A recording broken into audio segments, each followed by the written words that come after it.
ओम शांति। आज हम 14 नवंबर 79 की अव्यक्तवाणी सुनते हैं। आज की वाणी का सार है, ब्राह्मण जीवन की निशानी है सदा खुशी की झलक। एक का अनगिनत रिटर्न देने वाले सदा दाता भोलानाथ शिव बाबा बोले। आज बाप दादा सर्व बच्चों की अंतिम स्टेज अर्थात विकर्माजीत स्टेज, विकल्प या व्यर्थ संकल्प मुक्त स्टेज देख रहे हैं। इस अंतिम स्टेज तक पहुंचने के लिए पुरुषार्थ तो सब कर रहे हैं, लेकिन पुरुषार्थियों में दो प्रकार के बच्चे देखे। एक वे जो पुरुषार्थ करते हुए पुरुषार्थ के प्रारब्ध अर्थात प्राप्ति साथ साथ अनुभव करते चल रहे हैं, और दूसरे जो सिर्फ पुरुषार्थ में ही लगे हुए हैं। मेहनत ज़्यादा, प्राप्ति का अनुभव कम होता है, इसीलिए चलते चलते थक भी जाते हैं। यथार्थ पुरुषार्थी कभी भी थकावट महसूस नहीं करते, कारण दोनों के पुरुषार्थ में सिर्फ एक बात समझने का अंतर है, जिससे वे मेहनत में रहते और दूसरे मोहब्बत में मस्त रहते हैं। कौन से संकल्प का अंतर है वह जानते हो? छोटा सा ही अंतर है। एक समझते हैं कि हम स्वयं चल रहे हैं, चलना पड़ता है, सामना करना पड़ता है, और दूसरे है जो सदैव संकल्प से भी सरेंडर है। इसीलिए वह सदैव यह अनुभव करते कि हमें बाप दादा चला रहे हैं। मेहनत के पाँव से नहीं, लेकिन स्नेह की गोदी में चलते रहते हैं। इसीलिए वे स्नेह के पाँव से चलते, जिसमें थकावट नहीं होती। स्नेह की गोदी व झोली में सर्व प्राप्तियों की अनुभूति होने के कारण वह चलते नहीं, लेकिन उड़ते रहते हैं। सदा खुशी में, आंतरिक सुख में, सर्व शक्तियों से उठते रहते हैं। अभी अपने से पूछो कि मैं कौन? संगम युगी ब्राह्मण बच्चे जिएंगे चलेंगे हर कदम में स्नेह की गोदी में। ब्राह्मण जीवन की निशानी है, सदा खुशी की झलक प्रत्यक्ष रूप में दिखाई देगी। खुशी नहीं तो ब्राह्मण जीवन भी नहीं। अच्छा, संगम युग का महत्व। कई बच्चे समझते हैं कि संगम युग पुरुषार्थी जीवन का है और भविष्य जन्म प्रारब्ध जन्म का है। वे समझते हैं कि जो बाप दादा का वायदा है, 1 2 और लाख लो, यह वायदा भविष्य के लिए है, लेकिन नहीं, यह वायदा संगम युग का ही है। जैसे सर्वश्रेष्ठ समय, सर्वश्रेष्ठ जन्म, सर्वश्रेष्ठ टाइटल इस समय के हैं, वैसे सर्व प्राप्तियों का अनुभव, सब वायदों की प्राप्ति इस समय होती है। भविष्य तो है ही, लेकिन भविष्य से भी वर्तमान श्रेष्ठ है। इस समय ही एक कदम अर्थात एक संकल्प बच्चे करते हैं कि बाबा हम आपके हैं, और रिटर्न में बाप हर संकल्प, बोल और कर्म में अनुभव कराते हैं कि मैं आपका हूँ, अर्थात बाप आपका है। एक संकल्प का रिटर्न सारे संगम युग के जीवन में बाप आपका ही हो जाता है। एक का सिर्फ लाख गुना नहीं मिलता, जब चाहो, जैसे चाहो, जो चाहो। बाप सर्वेंट रूप में बंधे हुए हैं, तो एक का लाख गुना तो क्या, लेकिन अनगिनत बार का रिटर्न मिलता है। वर्तमान समय का महत्व चलते चलते भूल जाते हो। इस संगम युग को वरदान है कौन सा? स्वयं वरदाता ही आपका है। जब वरदाता ही आपका है तो बाकी क्या रहा? बीज आपके हाथ में है, जिस बीज द्वारा सेकंड में जो चाहो वह ले सकते हो। सिर्फ संकल्प करने की बात है। शक्ति चाहिए, सुख चाहिए, आनंद चाहिए, सब आपके लिए जी हजूर है, क्योंकि हजूर ही आपका है। जैसे स्थूल सेवाधारी बुलाने से हाजिर हो जाते हैं, वैसे सर्व शक्तियाँ संकल्प से हाजिर हो जाएगी, लेकिन हजूर आपका है तो यह सब हाजिर है। बीज आपका है तो यह सब फल आपके हैं। अच्छा, खुशी गुम होने का कारण। चलते चलते करते क्या हो? 2 लड्डू हाथ में उठाने की कोशिश करते हो, लेने के लिए तो तैयार हो जाते हो, लेकिन छोड़ने वाली चीज़ भी फिर ले लेते हो। इसीलिए विस्तार में जाने से सार को छोड़ देते हो। बीच में से बीज खिसक जाता है। यह मालूम नहीं पड़ता, इसीलिए फिर खाली हो जाते हैं। और मेहनत करते हो अपने को भरपूर करने की, लेकिन बीज छूट जाने के कारण प्रत्यक्ष फल की प्राप्ति हो नहीं पाती है, इसलिए थक जाते हो। भविष्य के दिलासे से अपने को चलाते रहते हो। प्रत्यक्ष फल के बजाय भविष्य फल के उम्मीदवार बनकर चलते हो, इसीलिए खुशी की झलक सदा नजर नहीं आती। मेहनत की रेखाएं ज़्यादा नजर आती है, प्राप्ति की रेखाएं कम नजर आती है। त्याग की महसूसता ज़्यादा होती है, भाग्य की महसूसता कम होती है। अच्छा, तो अब क्या करना है? वर्तमान समय में जो आपके संपर्क में आते हैं वे लोग भी समय प्रति समय अब भी यह बोलते हैं कि आप लोगों का त्याग बहुत बड़ा है, लेकिन अब यह बोल कहे कि आप लोगों का भाग्य बहुत बड़ा है। त्याग उनको दिखाई देता है, लेकिन भाग्य अभी तक दिखाई नहीं देता। भाग्य अभी गुप्त है।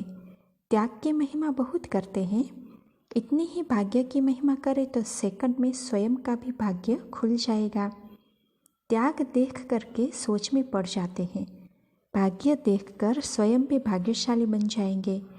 अब समझा क्या चेंज करना है? मेहनत से निकल स्नेह की मोहब्बत की गोदी में आ जाओ। चल रहे हैं नहीं, लेकिन चला रहे हैं। अच्छा, फिर लाइट बंद हो गई तो बाबा कहते, बच्चे अंधकार में रहते हैं तो बाप को भी अनुभव होना चाहिए कि ऐसी दुनिया में बच्चे रहते हैं। यह प्रैक्टिकल अनुभव होता है। अच्छा, अब समझा क्या करना है? भविष्य फल के पहले प्रत्यक्ष फल खाओ। सदा हजूर को बुद्धि में हाजिर रखो तो सर्व प्राप्तियाँ भी सदा जी हजूर करेगी। अगर हजूर हाजिर है तो सर्व प्राप्तियाँ चुंबक के समान आप ही आकर्षित होती जाएगी। समझा? बाप दादा बच्चों की मेहनत देख सहन नहीं कर सकते। ऐसी श्रेष्ठ आत्माएं डायरेक्ट बीज से निकले हुए तना स्वरूप बच्चे हों। ऐसे श्रेष्ठ बच्चों को सर्व सहज प्राप्तियों का अनुभवी बनाना है। अच्छा, ऐसे सर्व सहज प्राप्तिवान, सदा सागर के समान सर्व में संपन्न, सदा बीज को साथ रखने वाले, बीज रूप स्टेज में स्थित रहने वाले, विकर्माजीत विकल्पजीत, ऐसे लक्ष्य को पाने वाले, सदा निश्चय बुद्धि और निश्चिंत रहने वाले बच्चों को बाप दादा का याद प्यार और नमस्ते। फिर पार्टियों से अव्यक्त बाप दादा की मधुर मुलाकात है तो वह सुनते हैं। नेपाल सभी बहुत दूर दूर से स्नेह के आधार पर खींचे हुए आ गए। जैसे बच्चे स्नेह के डोर में बंधे हुए अपने घर पहुंच गए, ऐसे बाप भी इतना ही बच्चों को स्नेह का रेस्पॉन्स दे रहे हैं। स्नेह का रेस्पॉन्स क्या है? स्नेह का रेस्पॉन्स है सदा अथक, सदा सफलता मूर्त भव। कभी भी माया आए तो यह स्थान, यह दिन, यह घड़ी, यह बाप का वरदान याद रखना, तो वरदान से माया मूर्छित हो जाएगी। आप लोगों के देश में भी ऐसे जंत्र मंत्र बहुत करते हैं ना, तो आप भी इस जंत्र मंत्र से माया को मूर्छित कर देना। बाप ने बच्चों को जन्मते ही कौन सा वरदान दिया है?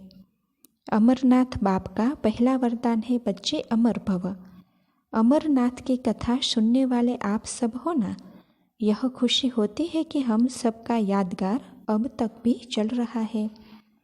कल्प पहले का यादगार अभी भी देख रहे हो। अमरनाथ में आपका ही यादगार है। एक एक बच्चे की कितनी महिमा करे। जितनी आप सबने द्वापर से बाप की महिमा गाई है, उतनी बाप अभी आप बच्चों की गाते हैं।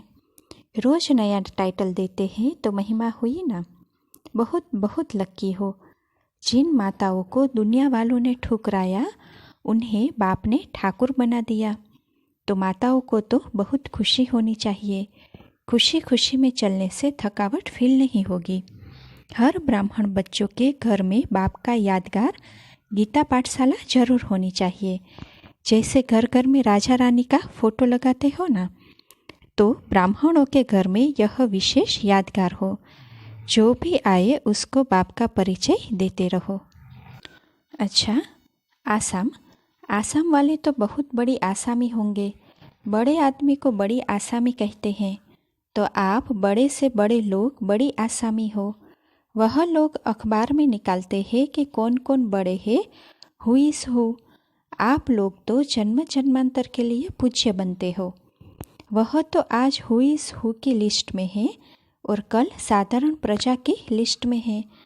आप सदा से ही इस लिस्ट में हो, सदा के पूज्य हो। आधा कल्प चेतना में पूज्य के रूप में हो, आधा कल्प जड़ चित्रों के रूप में पूजे जाते हो। तो सारा कल्प हु इज़ हु हुए। ऐसा नशा रहता है कि हम बहुत बड़े लोग हैं। किसी भी प्रकार की समस्या कमज़ोर तो नहीं बनाती। महावीर हो, बाप दादा भी बच्चों को देख खुश होते हैं कि कैसे कल्प पहले वाला अपना भाग्य ले रहे हैं। कल्प कल्प के तकदीरवान हो। ऐसी तकदीर कभी किसी की बन भी नहीं सकती। तो यह नशा और खुशी निरंतर रहे। अच्छा, फिर है बिहार। सदा बहार में रहने वाला बिहार है। सदैव अपने को ऐसे अनुभव करते हो जैसे ऊपर से अवतरित होकर साकार सृष्टि में सेवा के लिए आए हुए हैं। जो अवतार होते हैं उनको क्या याद रहता है? जिस कर्तव्य के लिए अवतरित होते हैं वही कर्तव्य याद रहता है। अवतार आते ही है कोई महान कर्तव्य करने के लिए। तो आप भी किस लिए अवतरित हुए हो?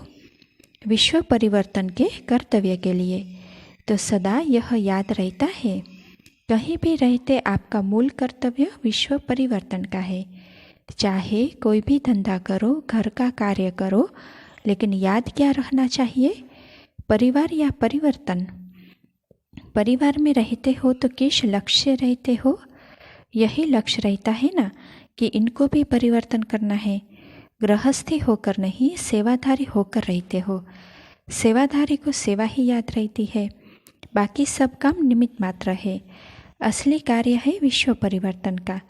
विश्व परिवर्तन वही कर सकते जो पहले स्वयं का परिवर्तन करते हैं। पहले खुद को उदाहरण बनाना पड़ता है, फिर आपको देखकर सब करने लग पड़ेंगे। तो स्व परिवर्तन कर लिया है ना। बाकी जो थोड़ा समय रहा है वह किस लिए? सेवा के लिए। अन्य की सेवा करते स्व की सेवा हो ही जाएगी। अवतार हो यह याद रहे तो जैसे स्मृति होगी वैसा ही कर्म होगा। तो बिहार वाले बहारी मौसम लाने वाले हो। आजकल तो देश की क्या हालत है, कहाँ सूखा कहाँ बहुत पानी है। लेकिन अभी क्या करेंगे? सदा बहार लाएंगे। आपका ऐसा कर्तव्य देख सब आपको आशीर्वाद देंगे, सब नमस्कार करने आएंगे। अभी तो कोई कोई गाली भी देते हैं क्योंकि गुप्त हो ना।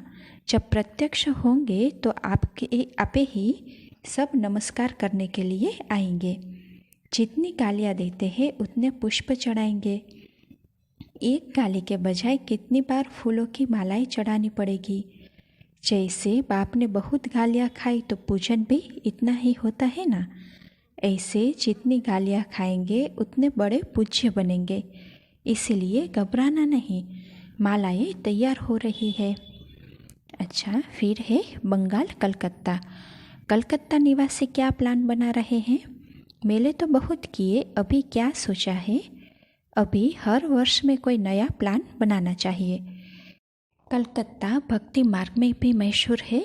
वहाँ की विशेषता है बलि चढ़ने की।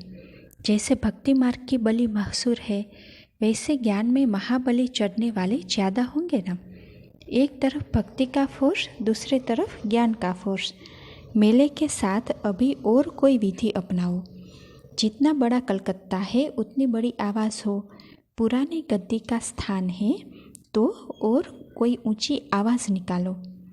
अच्छा, हर एक रोज़ अपनी चेकिंग कर तीव्र गति को प्राप्त हो रहे हो। संगम युग पर ही चढ़ती कला का चांस है। रोज़ अपनी चेकिंग करो। सिर्फ चल रहे हैं यह नहीं, लेकिन किस गति से चल रहे हैं। अगर तीव्र गति नहीं होगी तो फर्स्ट जन्म में नहीं पहुंच सकेंगे। हर कदम में पद्मों की कमाई जमा करते पद्मा पदम भाग्यशाली बनो। साधारण चेकिंग नहीं, लेकिन अभी महीन चेकिंग चाहिए। यह मर्जीवा जन्म है ही प्रत्यक्ष फल खाने के लिए। किया और प्राप्ति हुई। अब मेहनत की ज़रूरत नहीं, फल खाने का समय है। अतीन्द्रिय सुख के जीवन में रहने का समय है। तो अतीन्द्रिय सुख के झूले में सदा झूलने वाले हो ना। जो अभी सदा इस झूले में झूलते वही श्री कृष्ण के साथ साथ झूलेंगे। ऐसा पुरुषार्थ है ना, इसको कहा जाता है तीव्र पुरुषार्थ। अच्छा, फिर है तमिलनाडु। संगम युग पर बाप द्वारा जो खजाने मिले हैं उन सभी खजानों को अच्छे तरह से जमा किया है। माया खजाने को लूट तो नहीं लेती। पहले भी सुनाया था कि डबल लॉक लगा दो, एक बाप की याद और दूसरी सेवा का। यह डबल लॉक लगाने से कभी भी माया खजाना लूट नहीं सकती, सदा भरपूर रहेंगे। अमृत वेले स्वयं को मास्टर सर्वशक्तिवान का तिलक दो। सारा दिन तिलकधारी रहने से कभी भी माया सामना नहीं करेगी। तिलक आपके विजय की निशानी है। अमृत वेले वरदानों का समय है। जितना अमृत वेले का महत्व रखेंगे उतना महान बनेंगे। अच्छा, ओम शांति।